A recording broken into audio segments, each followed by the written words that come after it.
Okay. Okay, Wes. I gotta do this story time. Hey guys, welcome to my channel. I'm Kaylin, and today I am telling you about why I chose to do a home birth. And it's a story time version of why I chose to do. You just burped? It's a story time just because a lot of people, when they do a list of reasons why they chose to do a home birth, it's because of, you know, the practicality of it, or some things that they believe. You know, if they're pursuing a holistic lifestyle, whatever it is, people seem to have a list of reasons. And I didn't have that at all when it came to my home birth. It was mostly because of this story, actually. And it's not that I was totally unfamiliar with home birth. My sister has always wanted to do a home birth. She hasn't had a kid yet though. And then one of my close friends, for her third baby, she decided to do a home birth. But, you know, before that I thought about it but wasn't really sure. And it wasn't something that I was like, this is a definite. So yeah, here is the story of why I ended up choosing a home birth. So last year, it was 2021, if you're watching this far in the future, 2021, I've been having really bad migraines. I don't even know if they were migraines. I don't know how to describe it, but essentially just having like these stabbing, sharp pains in my head, and they would move. It wouldn't just be in one spot. They could be in the front. They would like move on like near my ears on both sides, and sometimes right at the top. Those are like the four main spots. And it was just super weird. Like I looked up stuff like that online and it said like maybe it was a tension headache or a migraine or whatever. I don't know. I had a concussion in high school, so I was like, maybe it's a result of the concussion. So I had no idea. I talked to my doctor about it, and she suggested that I go see a neurologist. So she recommended this neurologist. She said he was super great, and I went to see him, and let me tell you, I had the worst experience ever. This is just like, this was just so traumatic for me. So essentially, I went in. I waited maybe an hour before they even took me in. Or maybe it was 30 minutes. Okay, it was 30 minutes. They took me in, and then there was like a nurse practitioner there who did my exam, and she was super rude. She kept being like, okay, describe the pain. And I was like, it's just like a really sharp stabbing pain. And she was like, is it shooting pain? And I was like, yeah, I mean, like it's, I don't know, I guess I confused the words shooting and stabbing. And I was like, yeah, like you could say it's like a shooting pain. And she was like, okay, so from where to where does it shoot?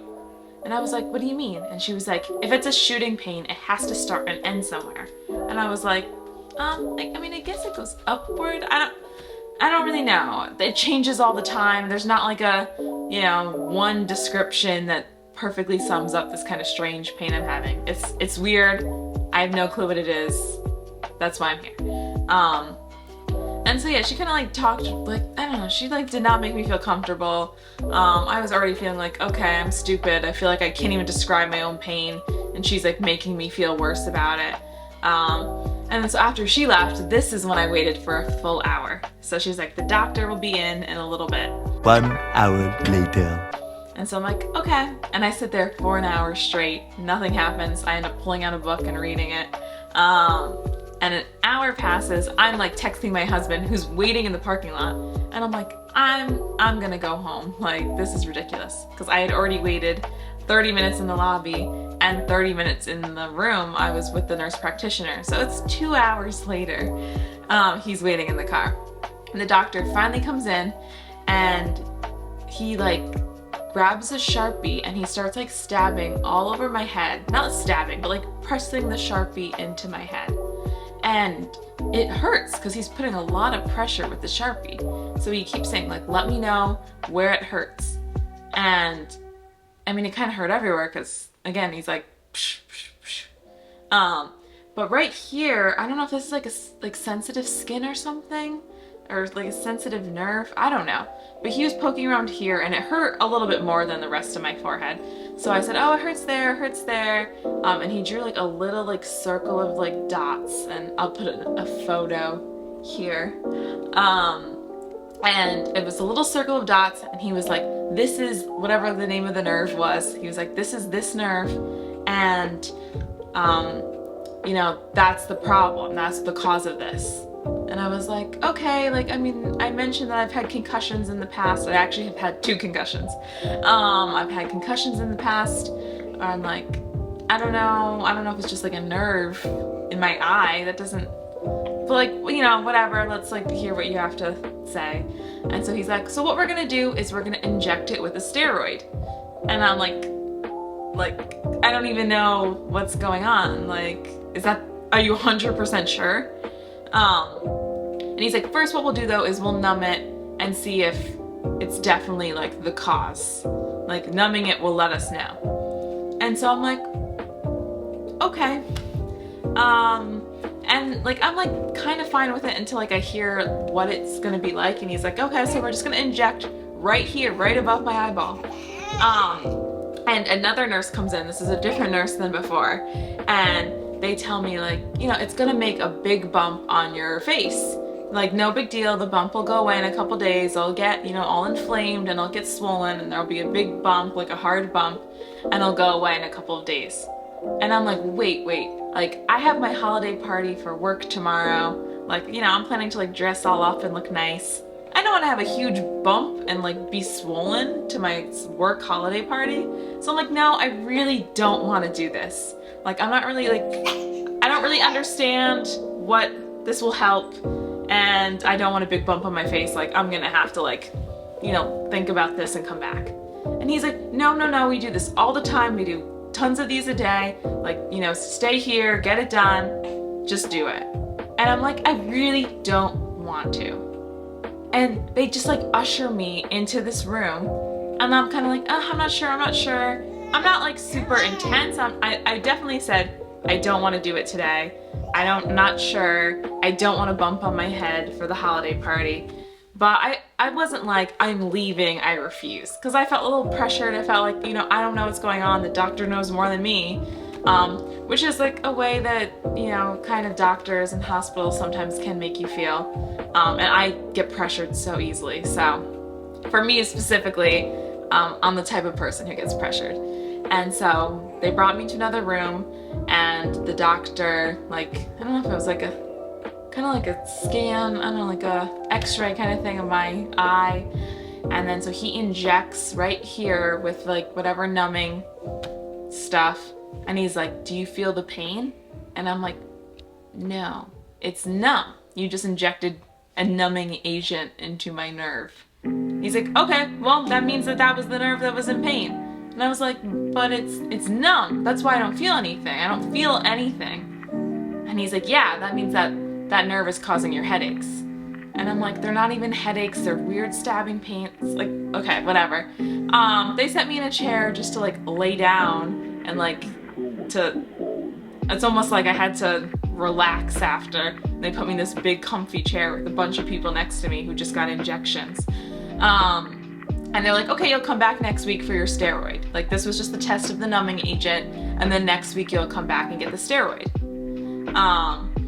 And so I make an appointment because I'm pressured, and I leave, and I get home and I'm crying. Like, I am bawling my eyes out because I felt like violated. I felt like I had tried to speak up and say I was uncomfortable, and I didn't want it. Just for even the holiday party's sake, I didn't want to get it done, and I explained why I didn't want it that day. And I said that I had wanted to look into it, that I wasn't sure, and they just pushed me to do it, and under the whole premise of, we do this all the time, we know what we're doing.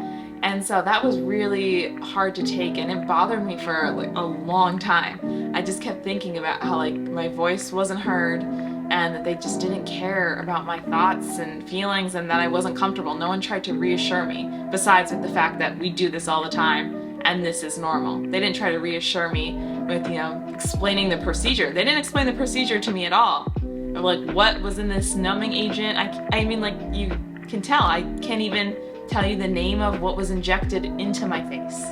Like, I have no idea. So when I found out 2 weeks later I was pregnant, I was like, I am terrified of doctors. Like, and it's not true for everyone, but just because of this experience that was so recent, I was like, I have no interest in going to the hospital. I can get easily pressured into, you know, getting an epidural or getting an induction, getting a C-section, which was the main thing I was scared of. I did not want a C-section. I wasn't sure about an epidural. When I was younger, I was like, definitely, I need an epidural. I have no tolerance for pain. But I feel like as I got older, I feel like I've been able to handle pain a lot better. And so I was like, I'm not sure about an epidural, but I definitely do not want a C-section, especially because I got pregnant in the middle of wedding season, or she was due in the middle of wedding season. And so I didn't want to be unable to walk for, you know, a longer amount of time than a regular delivery. So I was like, I just don't want to feel that pressure again. And I don't want to feel like I communicate something and I'm ignored ever again. And so that's why I decided on a home birth. I found an amazing midwife and doula, and I loved my birth team. Literally every decision in my birth was mine. Like, I got to decide beforehand. I got to decide my birth plan, choose everything I wanted my birth to be, where, how, who would be there, things like cutting the umbilical cord and bathing the baby and different injections and things that she would receive, and eye ointment, all those kinds of things. I got to decide. My midwife gave me some, you know, information on every single thing. Everything that I got to make a decision on, she gave me information.